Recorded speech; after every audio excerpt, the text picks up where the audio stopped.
just doing some more checkering again. I'm sorry I haven't done any videos lately. I haven't done one for about 3 months now. I've had a little problem. I had a cold before Christmas. Might have been COVID, but I was tested after Christmas and it was negative. But I had water on the lungs. It could have been COVID pneumonia. I went to the doctors. They prescribed me some antibiotics because I had bronchitis as well. And January I was out of it. I didn't do anything in January. February we went in to the hospital. They wouldn't let me come home. They did a heart monitor and found I had a low heart rate. My heart rate, when I was relaxed and just sat there, was 45. So they wouldn't let me go home. They said I needed a pacemaker, which I've now fitted. I'm feeling a lot brighter and got a lot more colour in me. And I've lost 2 stone. I've got to lose some more. But we're back up and running now. We're back in the workshop. But I was in hospital for 6 weeks. And then I had to recover when I came home. So I've slowly been getting back to normal. Now, let's see what's happening with the lead thing. The lead issue is not going away. The major shooting organisations in this country have signed up for a lead ban. Basque Countryside Alliance, NGO, Game Dealers, Scottish Association for Shooting.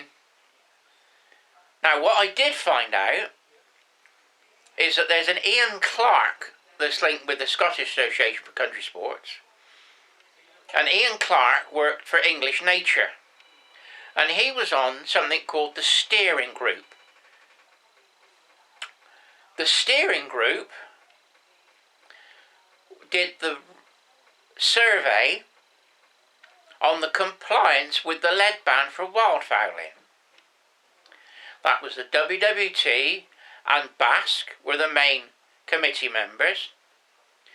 Ian Clark was on it for English Nature. The RSPB was a corresponding member, so they were linked to it as well. And that was the report that we absolutely totally trashed, because at the time they did the report it was still legal to use lead in Northern Ireland and Scotland for wildfowling. So we totally trashed that report. That's gone out of the way. But their basic argument then was that because people were using lead to shoot ducks, they ought to ban lead, so ducks couldn't be shot with lead.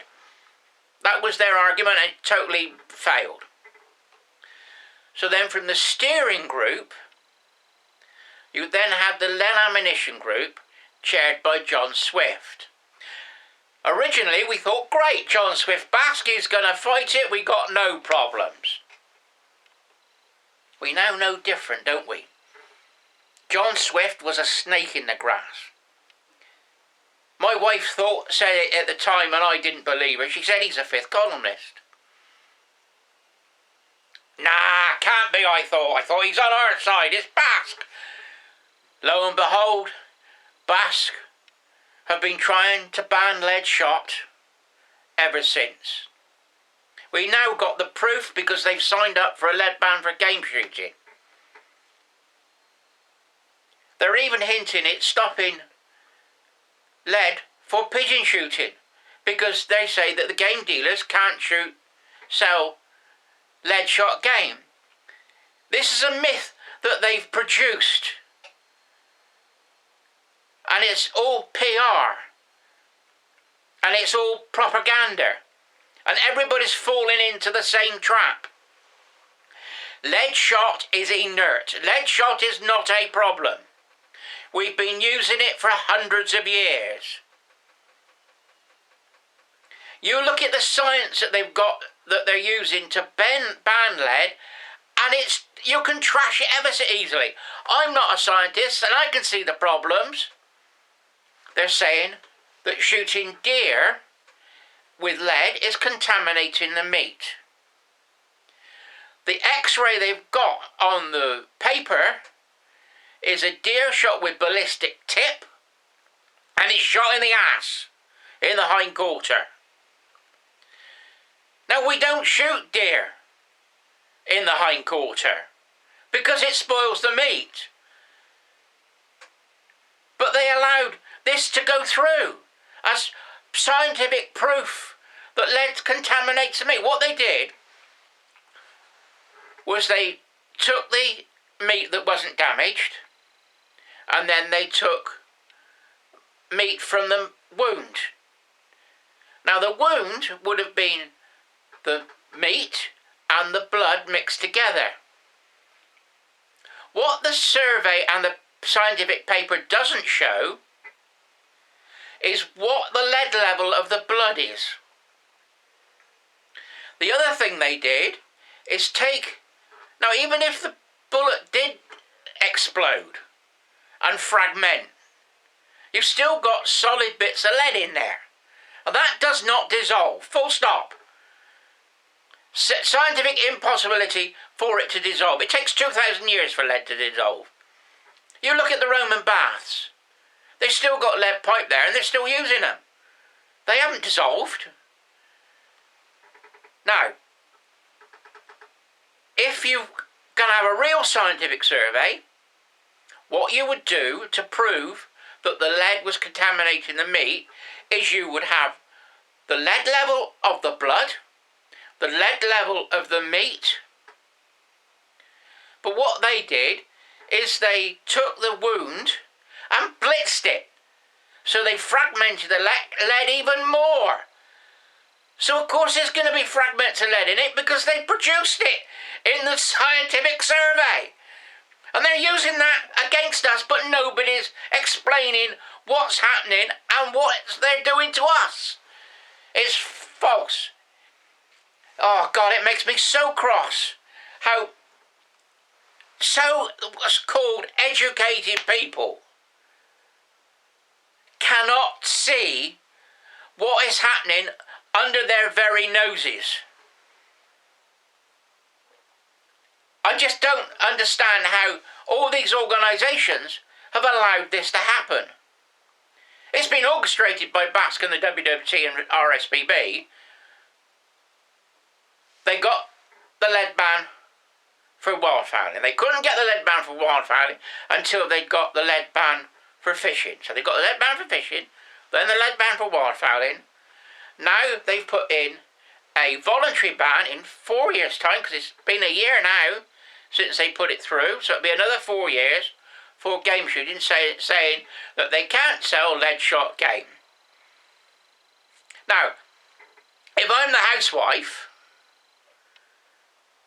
lead shot game I would buy, but why do I want to buy steel shot game?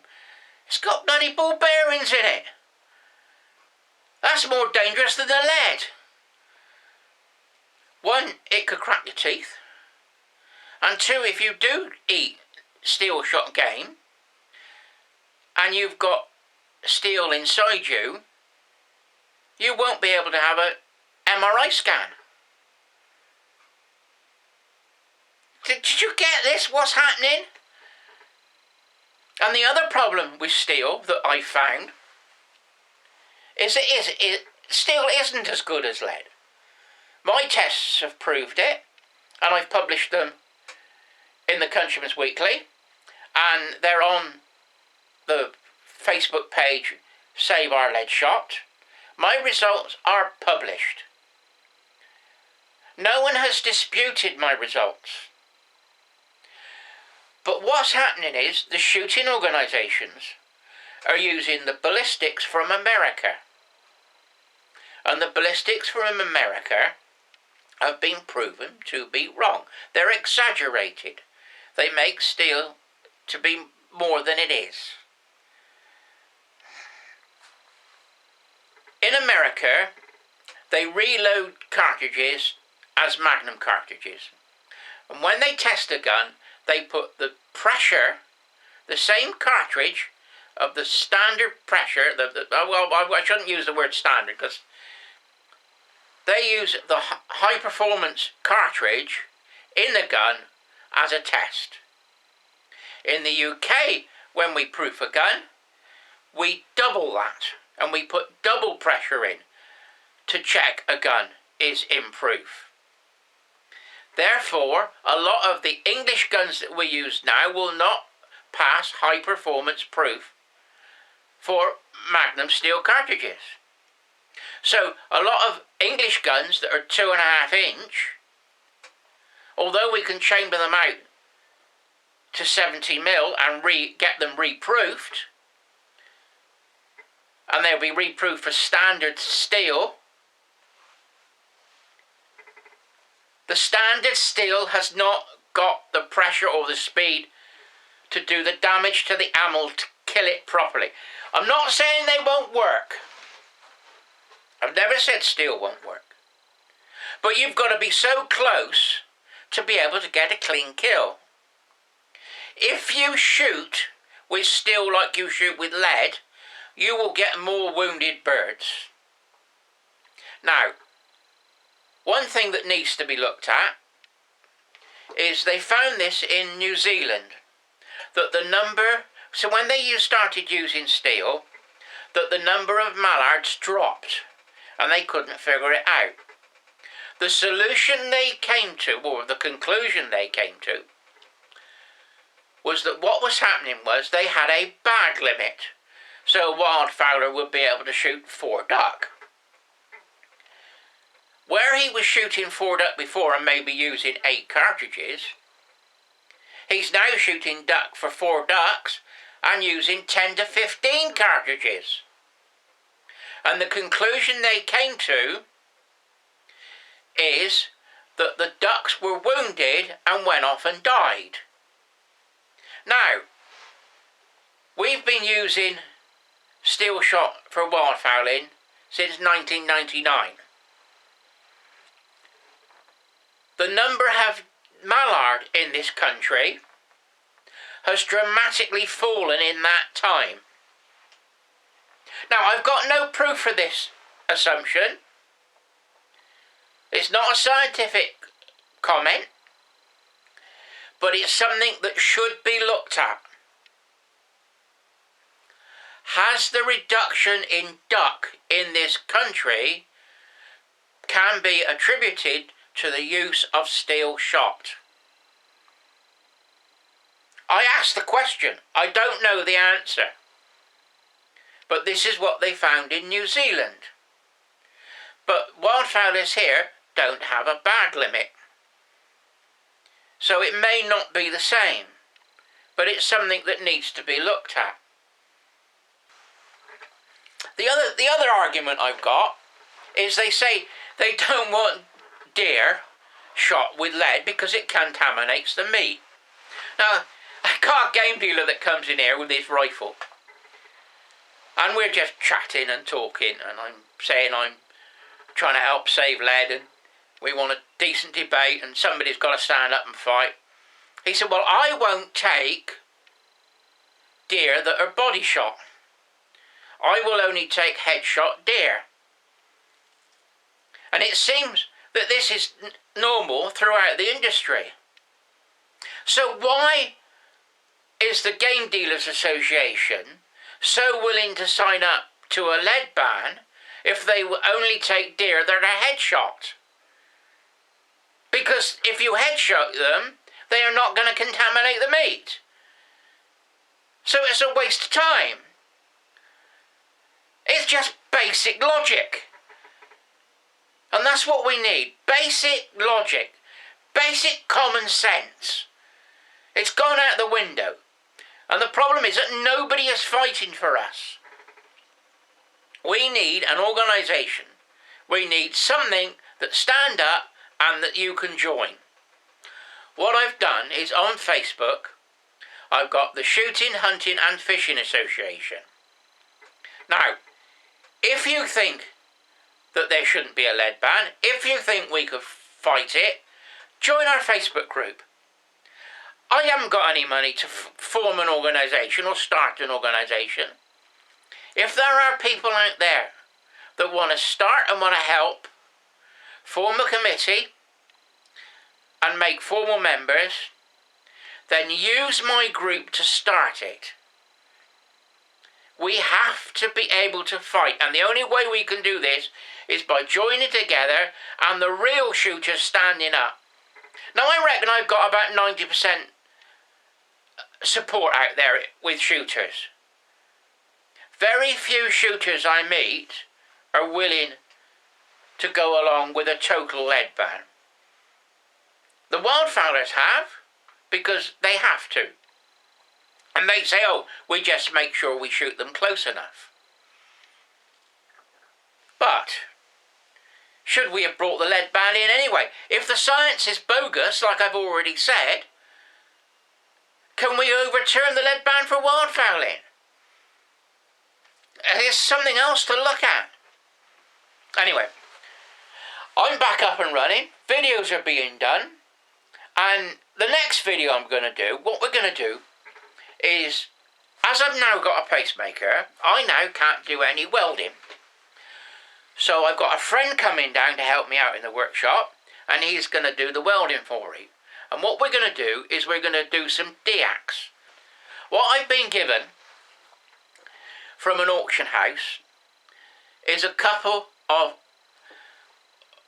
automatic rifles. I've got a Browning, a Bren gun, and a Vickers. They are already deacted,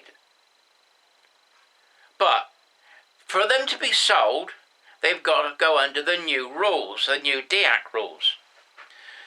I have to do a video, so if I get another one in, I know what I'm doing. So what we thought we would do is we would take the gun to pieces, show you how it's deacted now, and then show you what we're going to do to put it up to the new standards. If it's possible, because we don't know what they've done yet.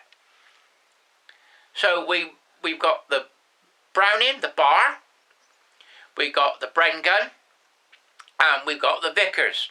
The Vickers going to be fun because that's got a water cooler on the front, and it's heavy. So the Vickers machine gun was used in the First and Second World War, water cooled. That's going to be an interesting one to do. Anyway, that will be the next video, and I hope you'll find it interesting. And like I said, if you want to help stop the lead ban, there's Save Our Lead Shot on Facebook. All the information I've got is on there. Look through the documents. I've got the minutes of the steering group. Remember I talked about the steering group? You can see what they were up to. I got those through a Freedom of Information request. I've also got all the information that I've gathered to help support us to fight the lead ban. Anyway, Ian, signing off, and it's good to be back.